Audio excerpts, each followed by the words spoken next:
market really never fails to surprise me. Despite being so price sensitive, it's amazing that the luxury hatchback segment really seems to be gathering steam now. And it's going to get hotter still with the arrival of this machine, BMW's little hatchback, the 1 Series. It's going to be launched in India soon, but prior to that launch, we've come here to Europe to drive it and tell you what makes it that little bit different, that little bit special.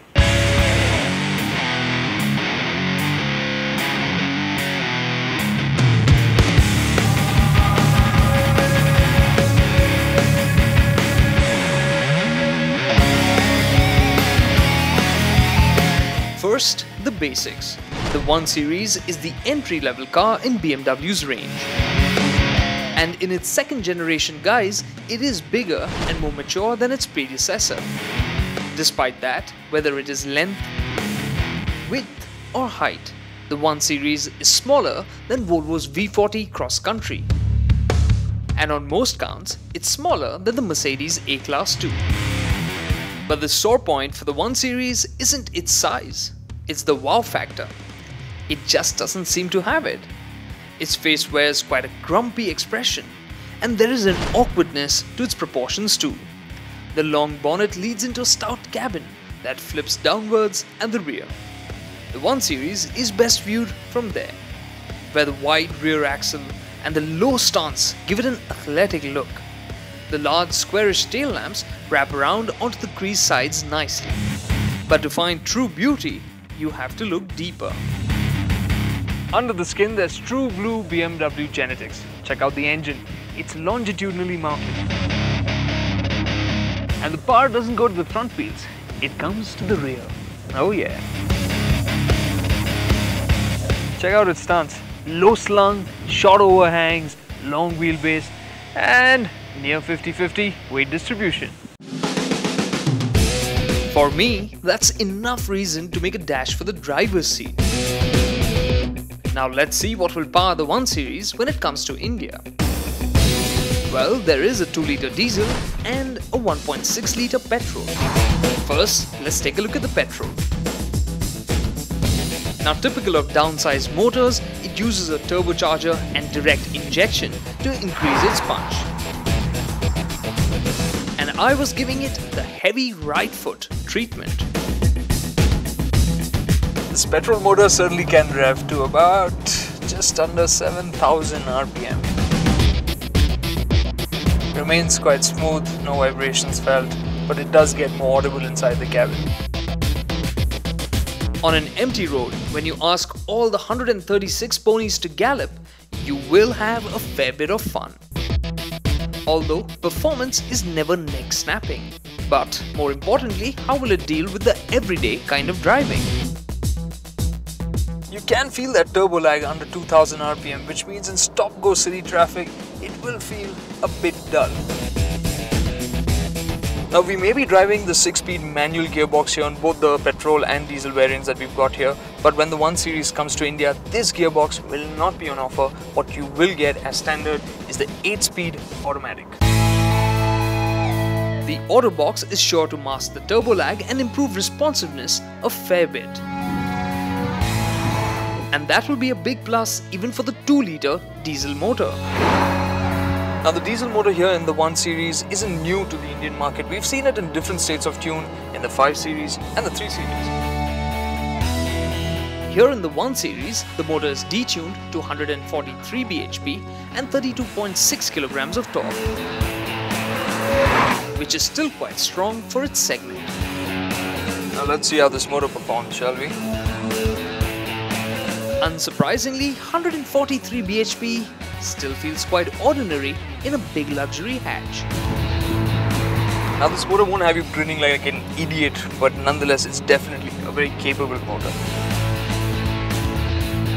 On the highway it's got enough shove to cruise at triple-digit speeds without breaking a sweat, and it does rev very nicely and freely, so it just feels quick. Okay, so it might not have a lot of horsepower, but its ability to rev makes it feel quite peppy. Revs to 5,500 RPM quite cleanly, but it does lose a little bit of steam towards the end. It really is a quick revving motor that way. Now the motor certainly feels very smooth, there are no vibrations even when you rev it hard. It does feel refined too. There is a distant rumble that comes into the cabin, but that feels pleasant rather than disturbing. However, like the petrol, things were less impressive at the other end of the rev range. It does feel a bit dull under 1500 RPM, but once the turbo spools in, the pull, the torque slug is nice and linear, makes it very easy to use. The smooth and quick 8-speed automatic box from ZF, which will come to India, will make things better still. Okay, that's enough about the motors. What's the 1 Series like from behind the wheel? Well, the steering is really quick, you do have lots of grip, so this thing really feels very agile and nimble. This electromechanical steering is smooth and direct, but it misses out on that finer feel that would make it just so much more exciting. With the adjustable drive modes, the suspension, the engine, the gearbox, when you have the automatic gearbox, all kind of change their character to suit that experience.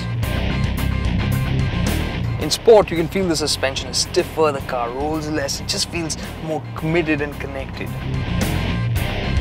However, is it out and out exciting? Well, not quite. So, despite all the grip, its independent suspension and the rear-wheel drive layout, the 1 Series feels a bit aloof to drive. Even when you push it hard, it prefers to understeer rather than to get its tail out. So, I shifted focus to another critical factor for India: the ride quality. If you want to just waft around, comfort mode, ride quality is really the best. It feels quite nice and pliant.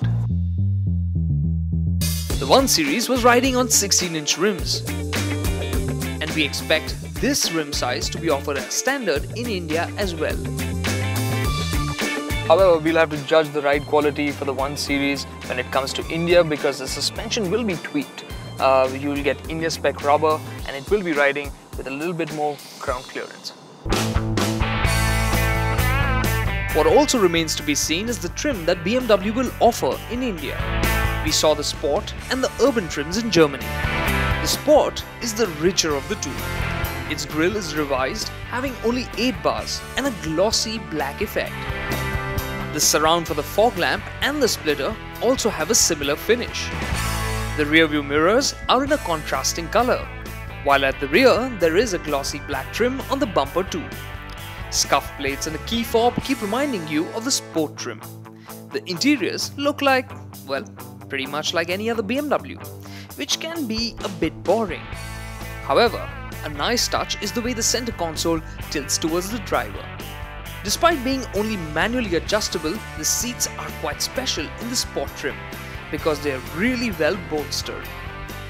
The driving position is very good and there's ample space in the front too. However, in the back, things are a bit tight, and that's despite the 2nd generation 1 Series having a 3 cm longer wheelbase than the 1st gen 1 Series.